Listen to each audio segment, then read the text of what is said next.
Donc nous allons lire un chant de Srila Bhaktivinoda Thakur.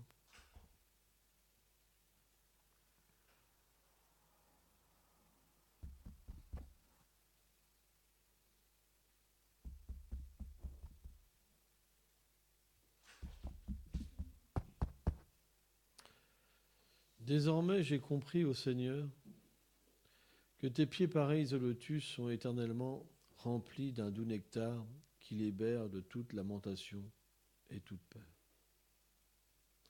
M'abandonnant moi-même ainsi tout ce que je possède à tes pieds au lotus, ô Seigneur, je me suis placé avec soumission sous leur refuge.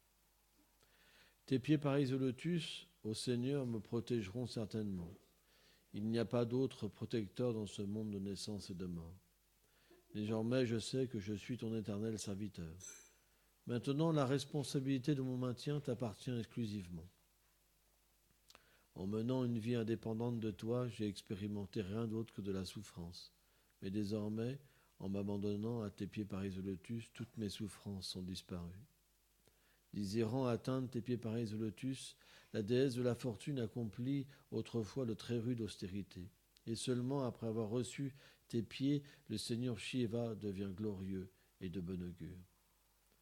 En obtenant tes pieds pareils au lotus, le Seigneur Brahma vit tous ses désirs comblés et devient couronné de succès. Et le grand sage Narada Muni porte continuellement ses pieds dans son cœur. Je porte maintenant sur ma tête ces mêmes pieds pareils au lotus qui libèrent de toute peur. Et je danse en grande extase en chantant tes gloires. Tes pieds pareils au lotus délivreront de façon certaine Bhaktivinoda des dangereux périls de cette existence matérielle.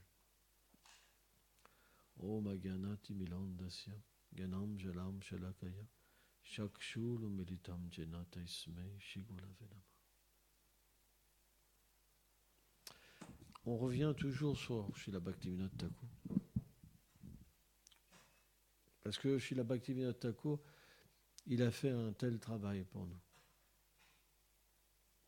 Il nous a aidés dans tous les niveaux de la dévotion pour nous permettre de progresser et de comprendre cette insatisfaction et de nous permettre d'apprendre à prier, d'apprendre à prendre refuge du Seigneur suprême, à comprendre ce qu'est la dévotion. Parce que, naturellement, la dévotion va s'exprimer de l'âme, mais imparfaitement. Tant qu'on est recouvert par l'identification avec le corps et qu'on est influencé par les trois gunas, on s'exprime n'importe comment. On pense que si je souffre, c'est parce que j'ai pas une femme. Si je souffre, c'est parce que j'ai pas d'enfant. C'est parce que j'ai pas de richesse. On se lamente toujours pour des choses qui n'ont rien à voir avec la source de notre lamentation.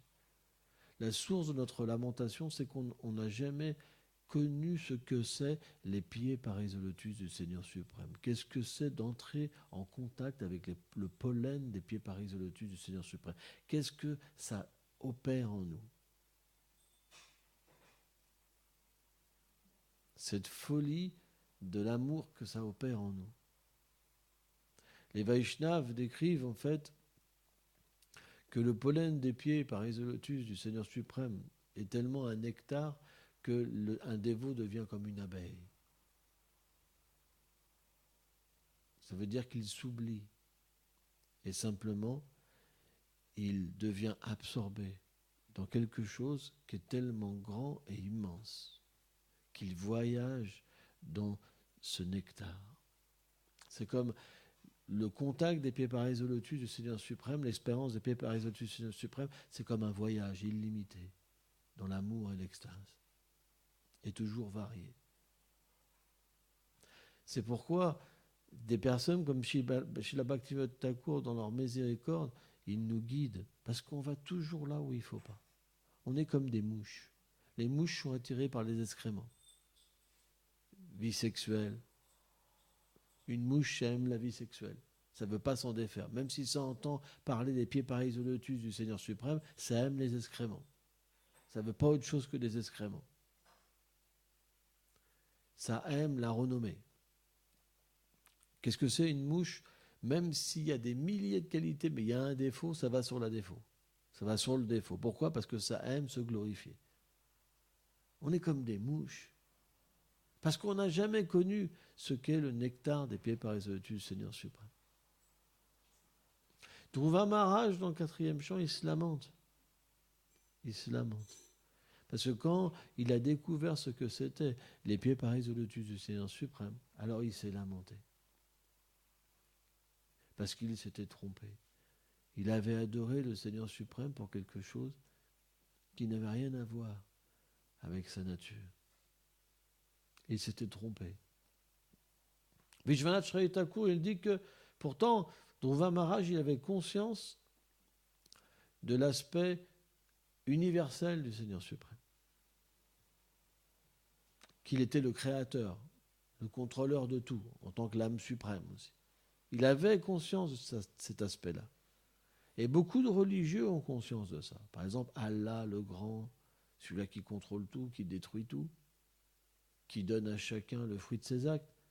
Mais Dhruva, il n'avait pas conscience que le Seigneur avait une forme de douceur et de félicité. Il n'en avait pas conscience. C'est ce que Vishwanath Chakravarti Thakur révèle.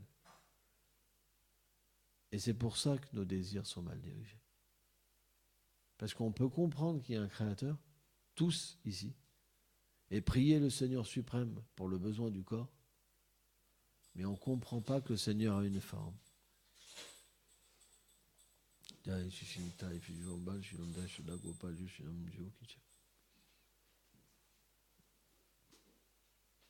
Et c'est ça notre problème.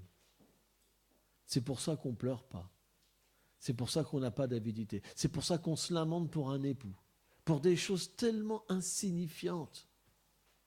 On est prêt à délaisser le Seigneur suprême pour un époux, pour une femme, pour des enfants, pour des richesses, des choses tellement insignifiantes, qui sont temporaires et qui nous seront enlevées. Pourquoi ? Parce qu'on relationne avec Dieu de la mauvaise manière. Parce qu'on ne comprend pas qui il est. On ne peut pas comprendre, on ne peut pas percevoir, on ne peut pas goûter, parce que notre attitude n'est pas bonne. Parce que dès qu'on rencontre un problème, on se lamente pour des choses matérielles. On revient en arrière toujours. On ne veut jamais aller en avant. On ne veut pas s'abandonner. On a ce problème en nous. On ne veut pas s'abandonner. On revient toujours en arrière sur les mêmes choses, sur cette lamentation. Et qu'est-ce que ça nous apporte revenir en arrière ? Juste encore plus de frustration. Parce que ça n'a pas réglé le problème. Ça n'a aucunement réglé le problème. Ça ne fait que le renforcer. Et c'est la vérité. On le sait tous. Tous ici, on le sait.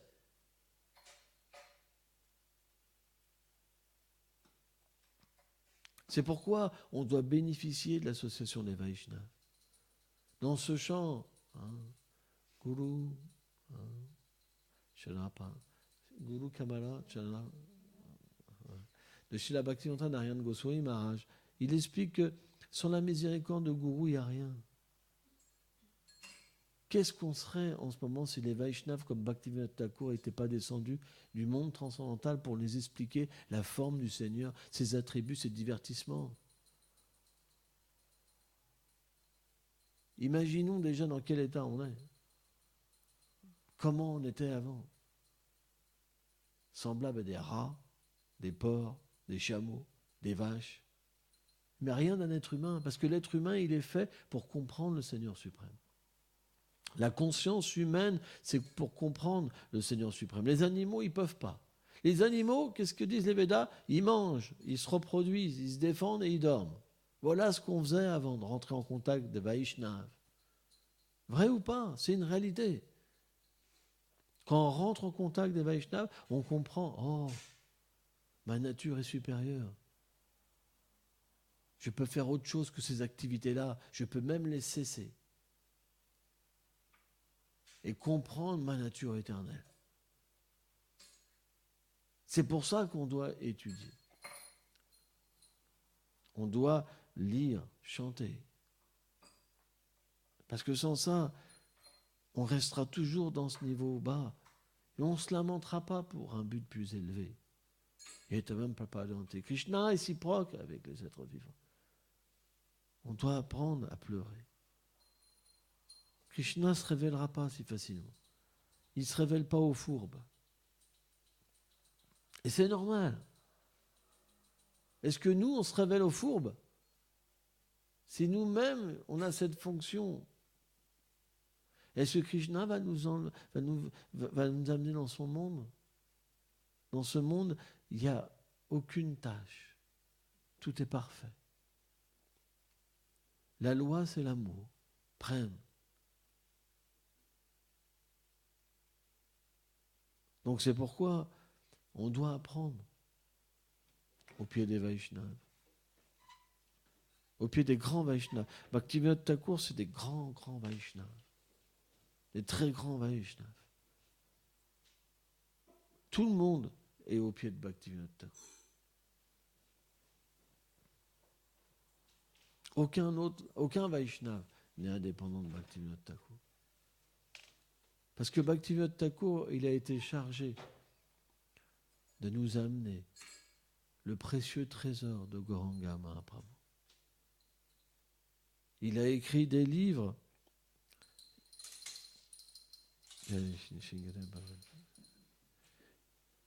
Et dans ses poèmes, tout l'essence du Srimad Bhagavatam, du Chittashtamrita, Bhakti-rasamrita Sindhu, tous les livres des Goswamis sont en essence dans ses poèmes. Srila Bhakti-Vibhuda Goswami Maharaj citait que même si toute la littérature védique était perdue, s'il nous restait les livres Bhaktivinoda Thakur, on n'aurait rien perdu. Vous vous rendez compte? C'est quand même extraordinaire. Vous comprenez? Mais on ne les ouvre jamais, ces livres. On est à bas là, sans force, livré à nous-mêmes, sans comprendre ce qu'il faut faire. On perd tellement de temps. Par contre, on n'oublie jamais de manger. On n'oublie jamais de faire ceci. Il y a des choses qu'on n'oublie jamais. Critiquer les autres, on n'oublie jamais. Ça, par contre, c'est une règle stricte. Bien critiquer les autres tous les jours. Faire la tête. Pas vouloir faire de service. Si on nous donne un peu trop de service, oh là là là. Oh là là là là. Ça, on n'oublie jamais. Mais par contre, étudier, essayer de comprendre notre problème, progresser, ça, on oublie facilement. Parce qu'on est contrôlé par l'énergie matérielle. L'énergie d'ignorance. Et cette énergie d'ignorance, elle nous égare constamment. C'est pourquoi chez le Bhaktivinoda Thakur, il dit que Krishna est comme le soleil. Le souvenir de Krishna, le chant de son nom, de ses gloires, la gloire de ses dévots, les divertissements de ses dévots, ils sont comme le soleil. À moins qu'on médite sur le Seigneur suprême, qu'on se rappelle de lui, alors Maya, elle vient et elle nous trimballe. Elle est très puissante. Elle est extrêmement puissante. Elle est extrêmement puissante. Personne ne peut dépasser son influence. Regardez en ce moment, on est identifié au corps. Ça, c'est l'influence de Maya. Mahamaya.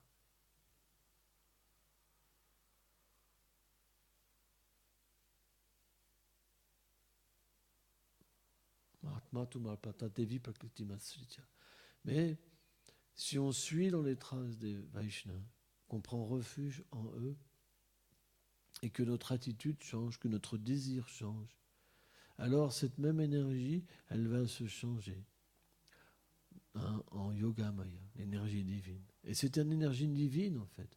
Elle peut manifester en nous cette réalité. Notre réalité éternelle, qui nous permet de voir Savitur, de voir par les yeux de l'âme, Velenyam, Palgo, Radha et Krishna. C'est ce couple divin, les Vasya. D'Imaï et méditer sur eux.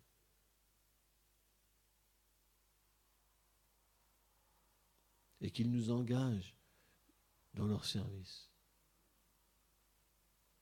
Et après, qu'est-ce qui apparaît ? Le principe du gourou. Ça veut dire que quand naturellement Radha et Krishna sont perçus, il y a le principe du gourou. Parce qu'on ne peut pas par nous-mêmes servir Radha et Krishna. Il faut apprendre. Il faut apprendre les mantras, il faut apprendre la procédure, il faut apprendre l'art d'habiller Radha et Krishna, de préparer les guirlandes de fleurs, de préparer les habits, de préparer l'eau qui va baigner le corps de Radha et Krishna, les différentes substances, le santal, le camphre, la gourou.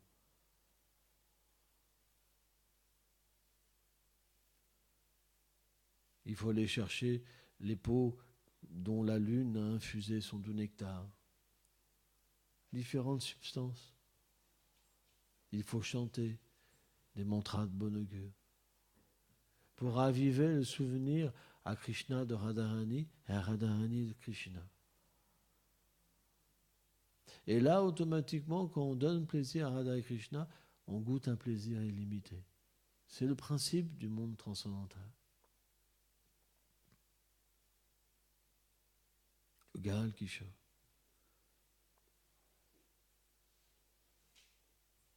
Donc, automatiquement, de cette méditation apparaît Gourou. Parce que sans Gourou, on n'est rien. On ne peut pas avoir de qualification. C'est seulement par leur miséricorde. Dès qu'ils nous regardent avec un peu de miséricorde, alors la qualification apparaît dans notre cœur. Mais dès qu'ils sont fâchés avec nous, toute miséricorde disparaît. C'est la seule réalité. Parce qu'à l'état conditionné, la seule qualité qu'on a, c'est d'être fier. Fier de notre ignorance. Mais vrai ou pas ? On peut voir des êtres qui sont dans des conditions vulgaires, impropres, idiots, dans des conditions moches, et qui sont tellement fiers. C'est une réalité, c'est notre condition.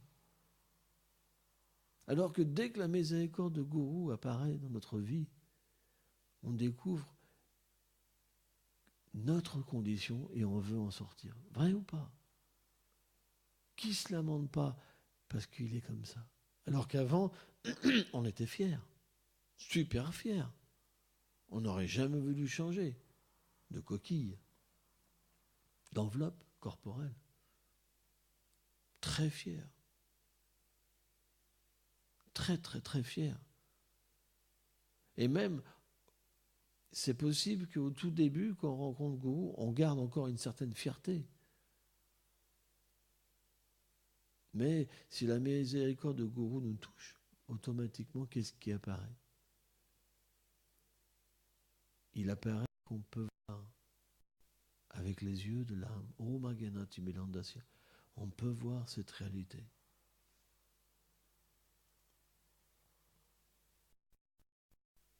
Belinyam Balgo. Radha et Krishna. Le couple divin. C'est juste parce que notre attitude n'est pas bonne. C'est pourquoi Bhaktivinoda Thakur, il aurait pu parler de faire des descriptions, parce que c'est un éternel associé du Seigneur, Kamala Manjari, il aurait pu faire des descriptions, des choses. Pourquoi il a écrit des choses si basiques pour nous ? Parce qu'ils sont la base du développement de la dévotion. Si on n'a pas d'abandon, si on ne dépend pas du Seigneur suprême, il ne peut pas avoir de progrès. Et surtout, naturellement, dès qu'on va vers le Seigneur suprême par la grâce du Gourou, qu'est-ce que le Seigneur suprême fait ? Il nous renvoie au Gourou. Ram Bhakta Palari. Parce que dans le 9e chant de Srimad Bhagavatam, Sudubhi Glasta, Bhakta, il nous explique qu'il a fait cette promesse, que quiconque vient à lui, il réciproque. Mais bien qu'il désire réciproquer avec ses dévots, ses purs dévots, ils ne veulent rien de lui, ils veulent juste le servir. Donc le Seigneur n'a rien, il explique, mon cœur, il a été emporté par mes dévots. J'ai même pas la capacité de pardonner par moi-même, de donner par moi-même. Voilà ce que le Seigneur avoue. C'est quand même incroyable. Vous vous rendez compte la position des bhaktas. Si tu veux obtenir quelque chose de moi, va voir un bhakta. Et en notamment Ambarish Maharaj dans ce lit-là. Vous vous rendez compte?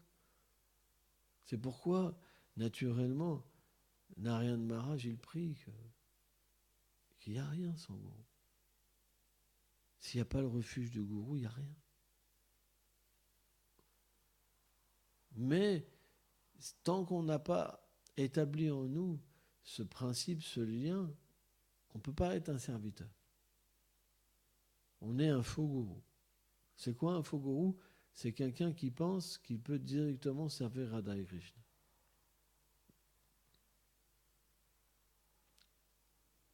C'est quelqu'un qui s'impose.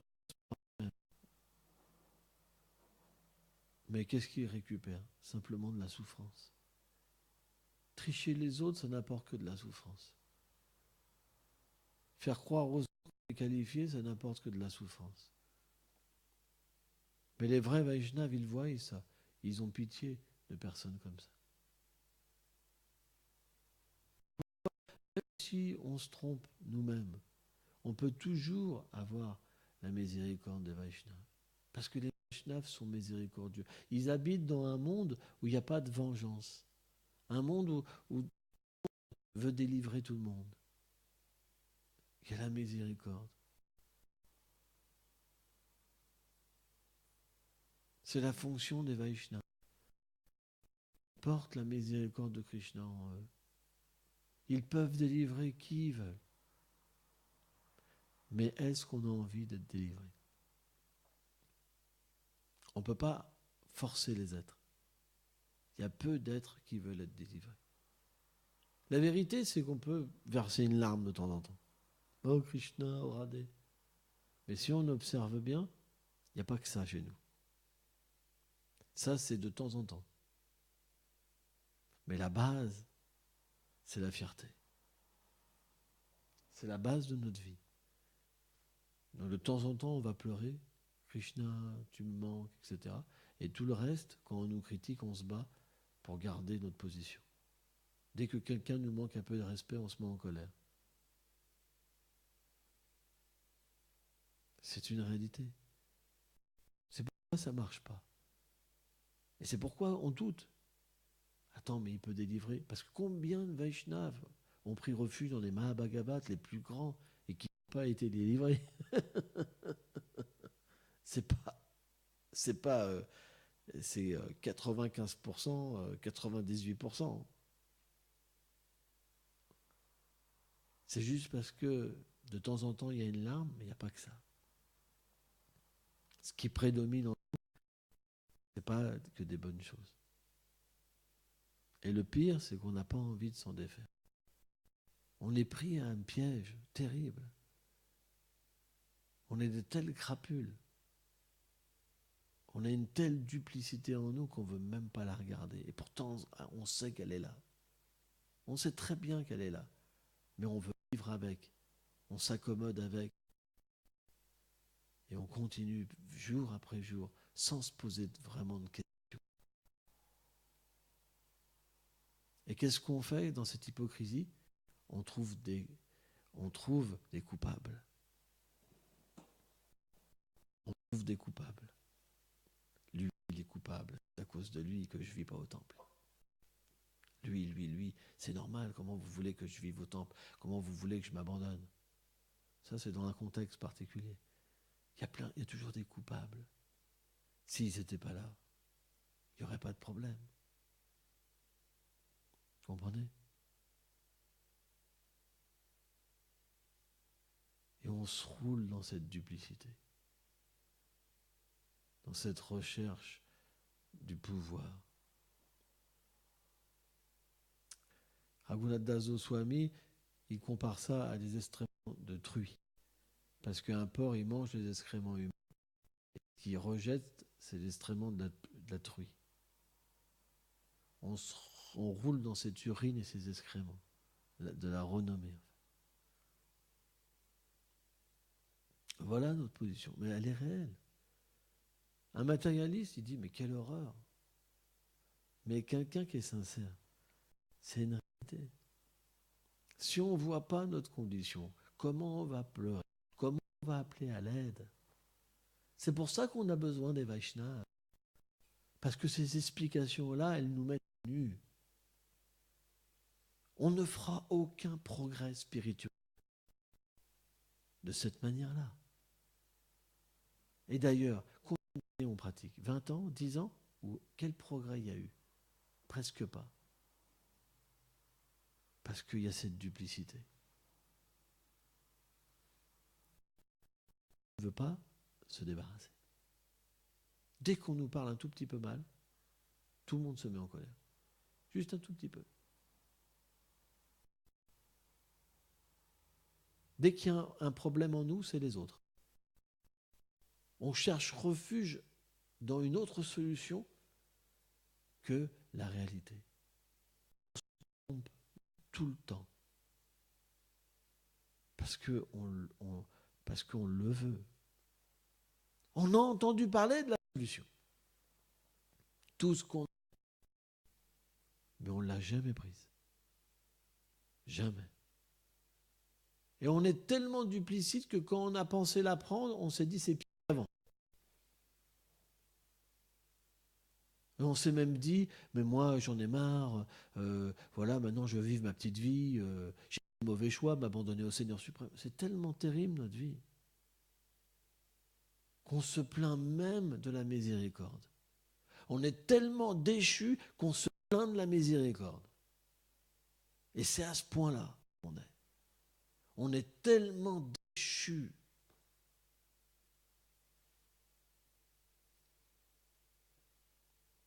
Donc, pour nous aider, Bhaktivinoda Thakur a écrit le livre Sharanagati, pour nous faire comprendre comment dépasser toute cette hypocrisie qui nous ronge jour après jour. Donc, on doit chanter les saints noms en s'associant avec Bhaktivinoda Thakur, ou Narottam Das Thakur, ou des grands Vaishnavas. On a besoin d'aide. Le chant des saints noms sans aide, il n'est pas efficient. Parce qu'on a besoin de l'attitude pour chanter les saints noms.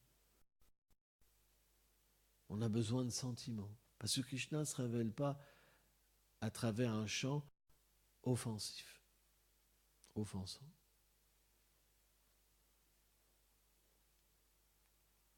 C'est pourquoi on doit pas simplement verser une petite quand on vient à la classe ou dans... On doit analyser et essayer de changer dans nos rapports avec les autres. Ça doit être pratique aussi.